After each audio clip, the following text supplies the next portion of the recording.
Yes, would you let me know कहाँ से पढ़ना है, कहाँ से पढ़ना है?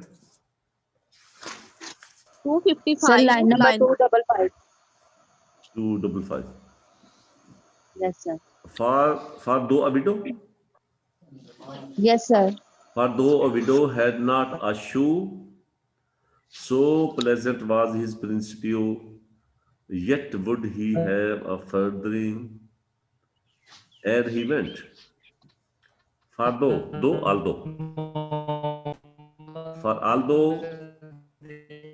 a widow had not a shoe, the poet is talking about his cunningness, his knaveness, his ability to grab money from the people. लोगों से पैसे बटोरने की उसकी सलाहियत को बयान करता है। साथ ही बात देखने को, लोगों से पैसे बटोरने की उसकी सलाहियत का बयान करता है कि वो किन के लोगों से पैसे निकलवा लेता है। When he is on his way to collect alms, and if there is some widow whose husband has passed away, having no husband, अगर कोई बेवा भी उसे ऐसी मिल जाए जिसके पास जूता ना हो, SHOE, shoes, who is having no shoes, who is you may say barefooted, he has the ability. So pleasant was his principio, opening words, or preamble, or his way of talking, way of speech. उसका तकिया कलाम इतना मुतासर कुन है, इतना खुशगवार है, yet would he have a furthering, that he would have get furthering some money, yet he would have furthering, even then he would have been able to get some money from him ere he went, before he went, before he went.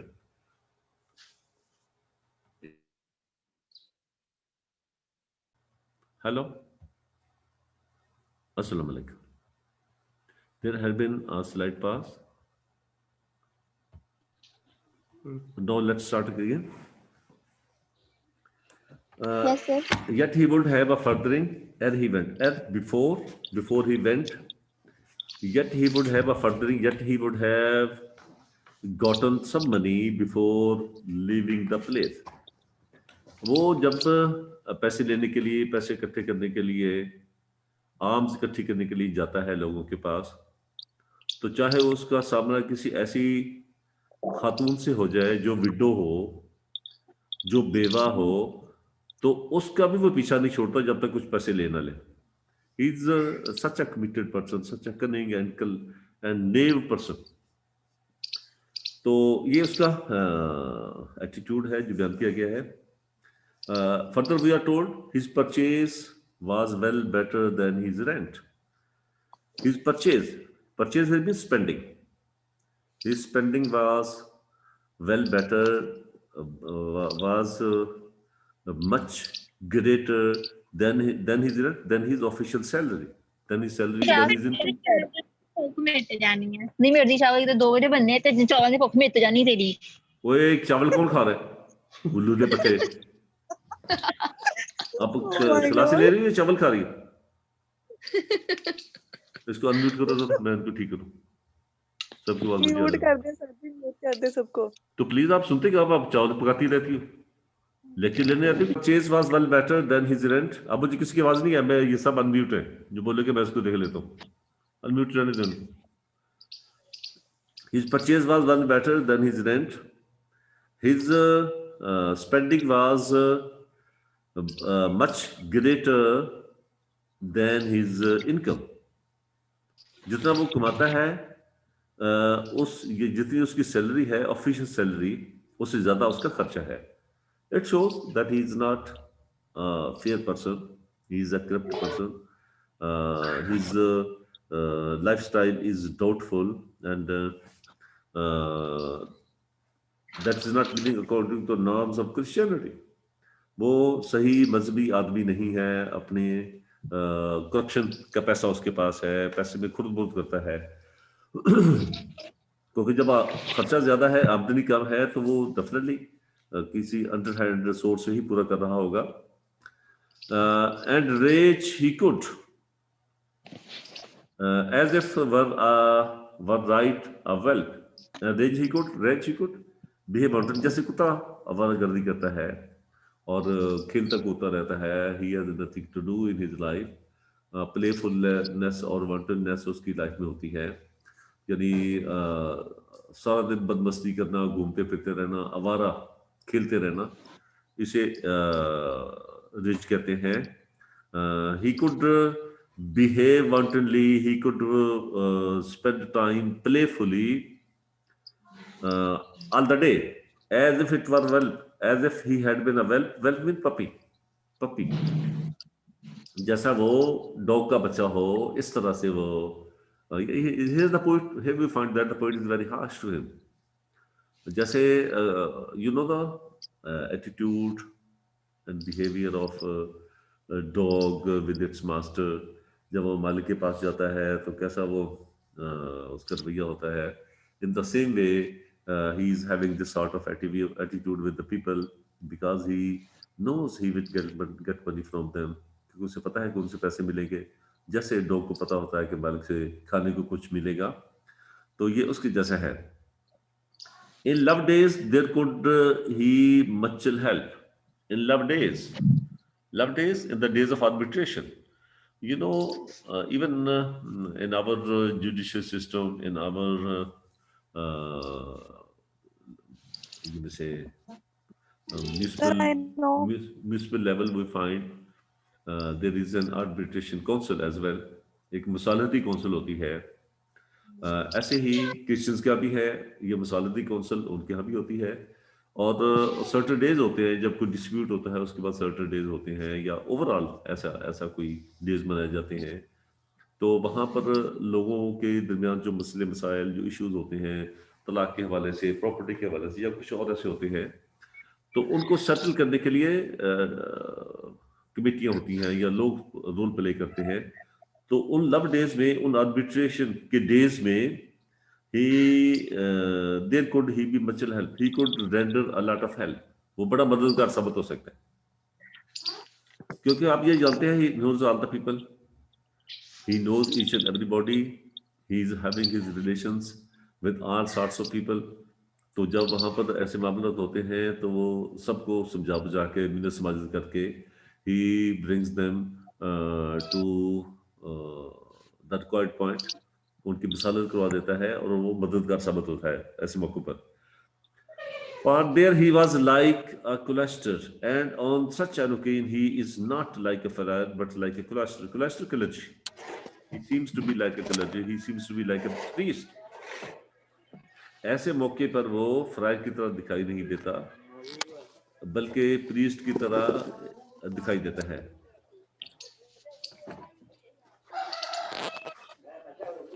ओए please lecture सुनो, बातें नहीं. वो clergy की तरह. For there he was not like a cloister because he is not over there like a clergy with the threadbare cope who is having worn out cope clock, जिसका लिबास फटा पुराना है. ऐसा वो क्लर्जी नहीं है. ऐसे मौकों पर वो फटे पुराने लिबास के साथ नहीं जाता, फटा पुराना चोगा पहन कर नहीं जाता.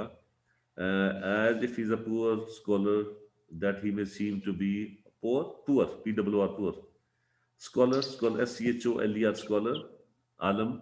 और वो गरीब स्कॉलर की तरह, गरीब स्टूडेंट की तरह, गरीब आलम फाजिल शख्स की तरह दिखाई नहीं देता जिसके कपड़े फटे पुराने हो. इस मौके पर वो ऐसा दिखाई नहीं देता. But he was like a master or a pope. But he seems to be like a master, like a landlord, like a great wealthy and rich person, or a pope. Pope, you know, that is a high order in Christian, जो उनका एक setup है, उनका जो order होता है उसके हिसाब से पोप बहुत ऊपर आता है. तो वो पोप की तरह दिखाई देता है या किसी आका, नवाब और बड़े अमीर आदमी की तरह दिखाई देता है. एक पुअर स्कॉलर की तरह, एक पुअर फ्रायर की तरह, एक आम क्लर्जी की तरह दिखाई नहीं देता. Of double worsted war his semicope, small coat, small coat he is wearing that seems to be double worsted, वो डबल वर्स्टेड दिखाई देता है, डबल ब्रेस्ट या दोहरी तह वाला दिखाई देता है जो स्मॉल कोट वो पहनता है।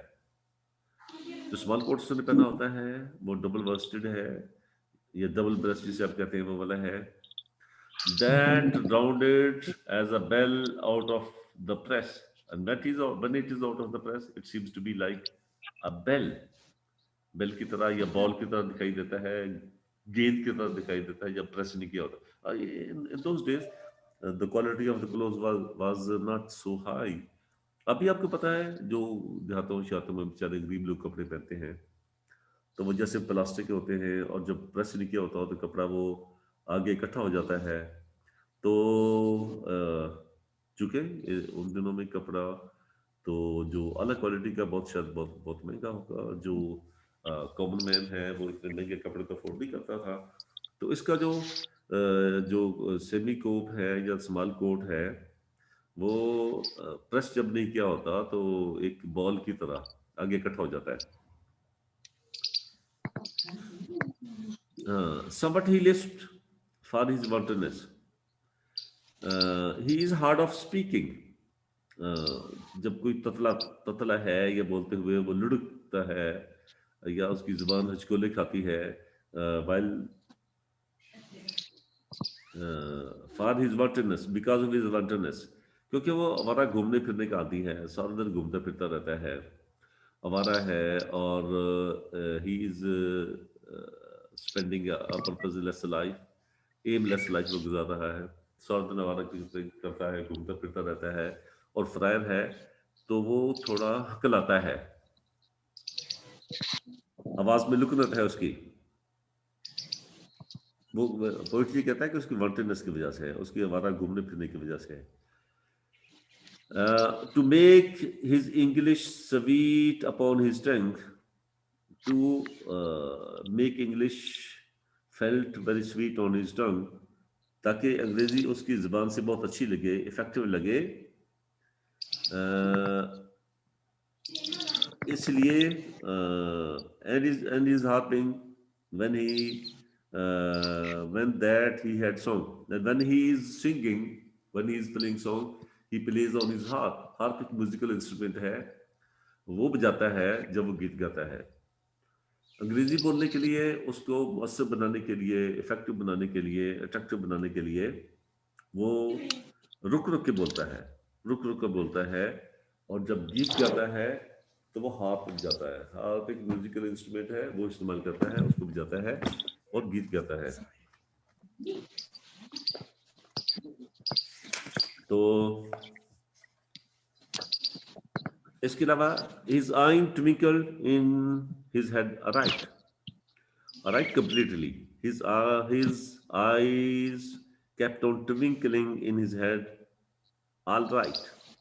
सही तौर पर उसकी आंखों में, उसकी आंखें उसके सर में, in his head, modern spelling के साथ HEAD, head. His eyes keep on twinkling in his head very perfectly. उसकी आंखें उसके सर में टिमटिमाती रहती हैं। और ये टिमटिमाती क्यों है आप जानते हैं, लिजाजत के अंदाज में, मिनसवाइज के अंदाज में, परसुएसिव मैनर में अवरगलाने के लिए, लोगों को माइल करने के लिए कि वो they should be cooperative to him, they should offer him some money. तो इसके लिए उसकी आंखें जो हैं वो ट्विंकलिंग करती रहती हैं उसके सर में। And soon and done the stars in the frosty night, as the stars do in the frosty night. Frosty night, when there is frost at night, बर्फानी, जैसे बर्फानी रातों में स्टार्स करते हैं।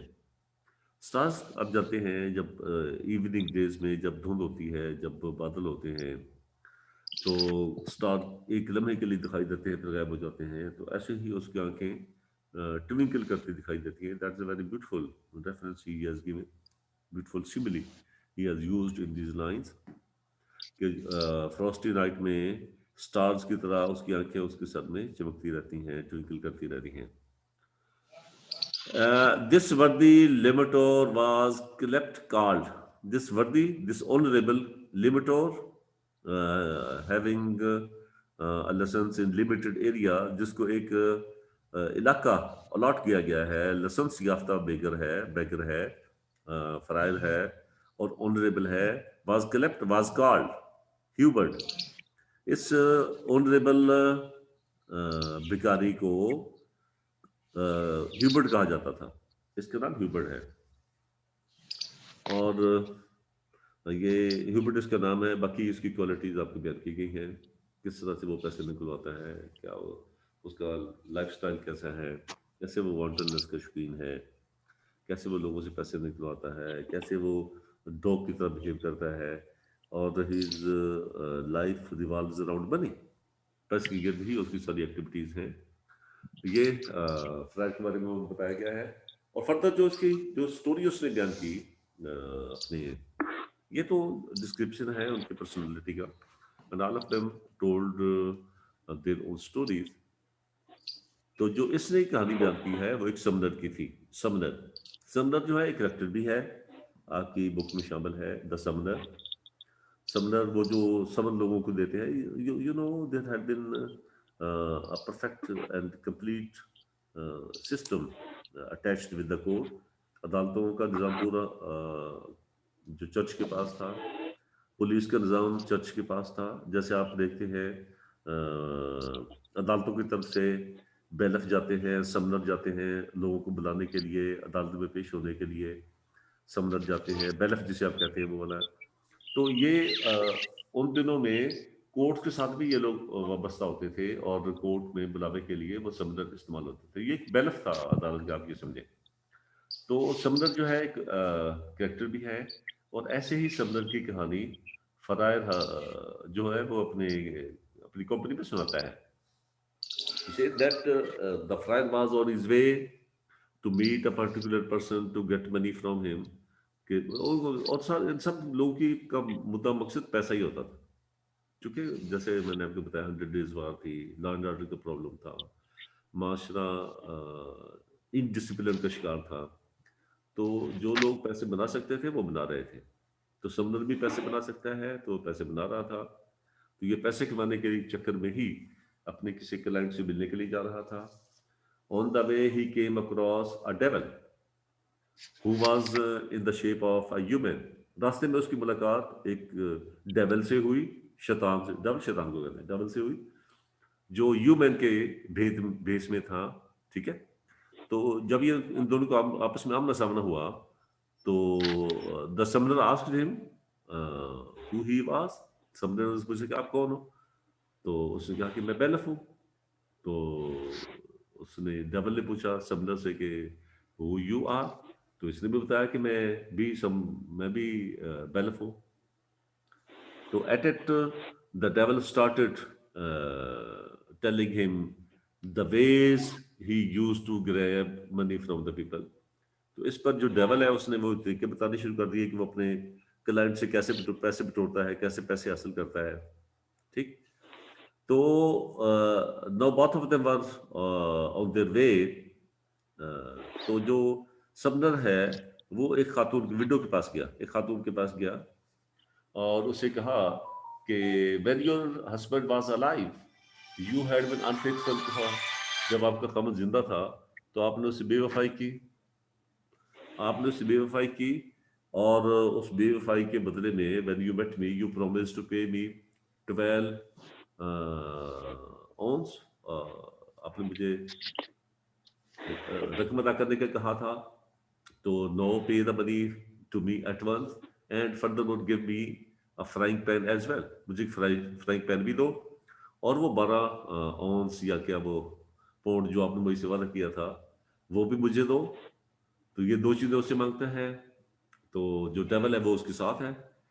तो जब ये तकाजा करता है तो the lady hears it and then she says that she had never been unfaithful to her husband, कि उसने तो अपने खामद से कभी बेवफाई नहीं की, और ना ही उसने कभी ना ही मैंने आपको कभी पैसे देने का वादा किया था। You are a liar, you are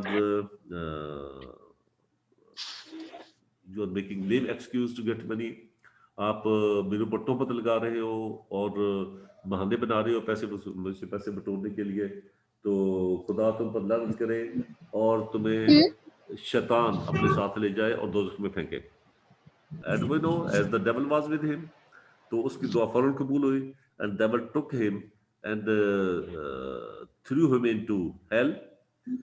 और वो जो फ्राई रावज कहता है कि जो समंदर्स हैं उनके लिए अल्लाह ताला ने दोज़ख में एक खास सेक्शन रखा हुआ है जहाँ पर समंदर सारे भेजे जाते हैं, और जो समंदर हमारी कंपनी में मौजूद है, अल्लाह करे इसका नसीब अच्छा हो और इस पर अल्लाह ताला रहमत नजर करे और ये अच्छा आदमी बन सके।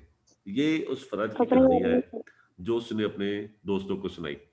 Right, it's enough for today. और टुमारो हम जो है दोपहर नेक्स्ट आपका करेक्टर है जो नन का आपका करेक्टर शामिल है, वो हम पढ़ेंगे, उसको स्टडी करके हैं और कल इंशाल्लाह उसके बारे में पढ़ेंगे। राइट, तो प्लीज साथ साथ इन करेक्टर्स के बारे में अपने असाइनमेंट तैयार करते जाएं, साथ साथ असाइनमेंट तैयार करते जाएं। तो टाइम आपके पास शॉर्ट है और जो ही कॉलेज खुलेगा तो शायद आपका मिड टर्म एग्जाम आ जाए कहीं यहाँ से इधर उधर से, तो प्लीज अपनी तैयारी रखें। सी यू जी।